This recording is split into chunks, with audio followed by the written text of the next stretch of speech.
சிவபெருமானை தன்னுடனே வைத்துக்கொள்ள ராவணன் செய்த செயல். ராவணன் பைத்தியக்காரத்தனமான சிவபக்தர். எந்த அளவுக்கு எனில், சிவபெருமானையே தன்னுடனே வைத்துக்கொள்ள வேண்டும் என்று ஒருமுறை கடும் தவம் புரிய ஆரம்பிக்கிறார். ஈசனும் தவத்தினால் மகிழ்ந்து காட்சியளித்து என்ன வரம் வேண்டும் என்று கேட்கிறார். சற்று சிந்தித்துப் பாருங்கள். கடவுளுக்கெல்லாம் கடவுளான சிவபெருமானே முன்னால் வந்து நிற்கிறார். சாகா வரத்தைத் தவிர அவர் கொடுக்க முடியாத வரம் எதுவும் இல்லை.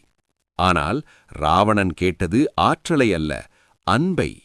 பரம்பொருளே, நீங்கள் என்னோடு எப்போதும் இருக்க வேண்டும் என்று வரம் கேட்கிறார் ராவணன். மனம் மகிழ்ந்த ஈசன் சிறிய ஆத்மலிங்கமாக மாறி ராவணனின் கைகளில் உட்கார்ந்து கொள்கிறார். ஆனால் அதற்கு முன்பே, ராவணா, இலங்கை செல்வதற்கு முன் என்னை கைகளில் வைத்துக்கொள், எங்காவது தப்பித் தவறி வைத்தாலும் நான் அங்கேயே தங்கிவிடுவேன் என்று எச்சரித்துத்தான் லிங்கமாக மாறினான். ராவணனும் எச்சரிக்கையாக லிங்கத்தை எடுத்துச் செல்கிறார். ஆனால் அசுரகுலத்தில் பிறந்த ராவணனுக்கு ஈசனோடு துணையிருந்தால் எதுவும் செய்ய முடியாது என்பதால் தேவர்கள் விநாயகரிடம் மன்றாடி கேட்டார்கள். இதனால் இடையே விநாயகர் மாறுவேடத்தில் வந்து ராவணனை ஏமாற்றி லிங்கத்தை கீழே வைத்து விடுகிறார்.